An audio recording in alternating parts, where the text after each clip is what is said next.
అనగారిన జీవితాల్లో అక్షరదారి పొద్దై పొడిసెను చదువుల జెండగా మారి ఈ దేశపు మొదటి పంతులమ్మగా చేరి మన జీవితాల్లో నింపిందో వెలుగుల దారి. ఈ ప్లాన్ అనేది ముందే చేసుకోవాల్సిందేది బై మిస్టేక్ మేడం, చాలా వరకు తప్పు జరిగింది. ఎందుకంటే ఒక పాఠశాలలో ఉన్నటువంటి గౌరవ మహిళా ఉపాధ్యాయులను సన్మానించుకోవాల్సిన బాధ్యత పురుష ఉపాధ్యాయులు. ఎందుకంటే మాతృ సమానులు వాళ్ళు. మనకు ఉన్నటువంటి ఎక్కడ ఏ క్లాసు ఖాళీగా ఉన్నా ఆ క్లాసులో పెట్టడం ముఖ్యం. అన్ని సబ్జెక్టులు ఈ స్టేజ్కి రావడానికి ముఖ్య కారణము ఒకవైపు మా నాన్నగారు చదివించినారు ఇంటర్మీడియట్ వరకు, జాబ్ వచ్చిన తర్వాతనే నాకు పెళ్లి చేయాలనుకున్నాను. కానీ ముందే అయిపోయింది. పెళ్ళి అయిన తర్వాత జాబ్ వచ్చింది. అప్పట్లోకి నేను ఇంటర్మీడియట్ మాత్రమే చదివాను.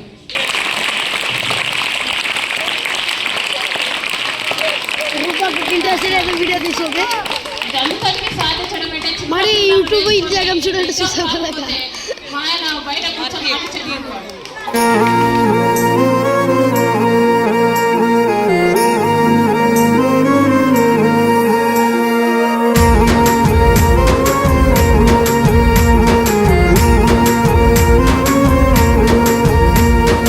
అనగారిన జీవితాల్లో అక్షరదారి పొద్దై పొడిసెను చదువుల జెండగా మారి ఈ దేశపు మొదటి పంతులమ్మగా చేరి మన జీవితాల్లో నింపిందో వెలుగుల దారి.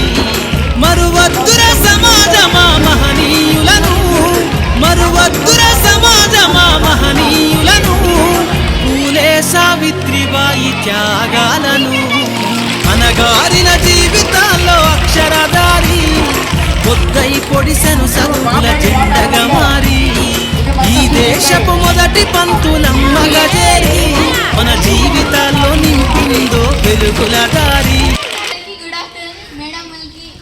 వెలుగుల దారి.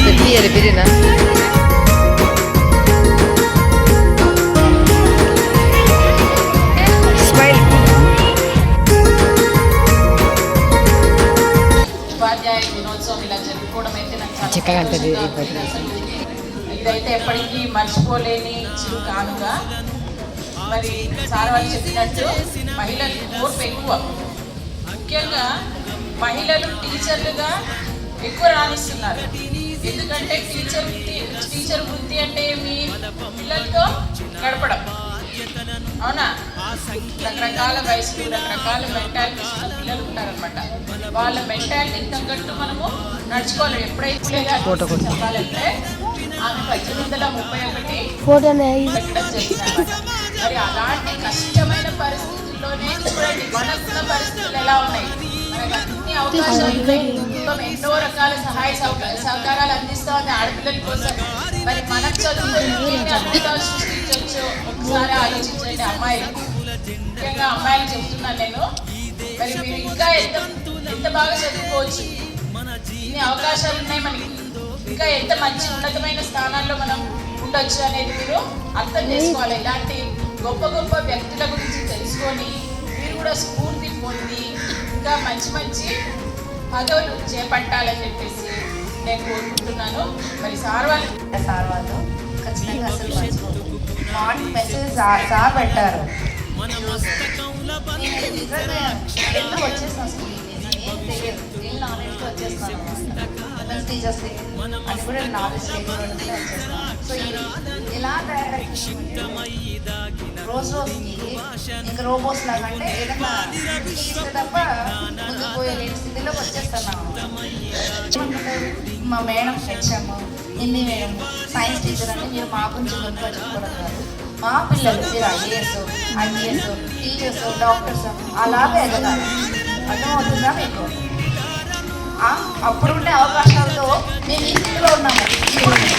మహిళా ఉపాధ్యాయులు దినోత్సవం సందర్భంగా మహిళా ఉపాధ్యాయులైన మా స్కూల్లో ఉన్నటువంటి మహిళా ఉపాధ్యాయులందరికీ నా నమస్కారాలు. ఎందుకంటే పెద్దవాళ్ళు వాళ్ళ పాదాభివందనాలు చెప్పినా కూడా అర్థం లేదు. మహిళల్ని ఎక్కడైతే గౌరవించబడతారో అక్కడ ఫస్ట్ ఇల్లు నుంచే బాగుపడుతుంది. లేరు అప్పుడు మహిళలు లేని స్కూల్ కూడా ఎలా ఉంటాయో తెలుస్తుంది. కాబట్టి మహిళలు ఉండేది స్కూల్ అయినా ఇల్లైనా దేశమైనా ఎక్కడైనా కానీ బాగా అద్భుతంగా ఉంటుంది. ఎందుకంటే వాళ్ళ దగ్గర చదువమ్మదారనందనంత ఎత్తుకు ఎక్కించర మన జీవితాలను, చరితను సృష్టించి నింగినే లక్షణమును, పొద్దై పొడవాలి అంతరిక్ష పడుగును. చరితను సృష్టించి నింగినే లక్షణమును, పొద్దై పొడవాలి అంతరిక్ష పడుగును.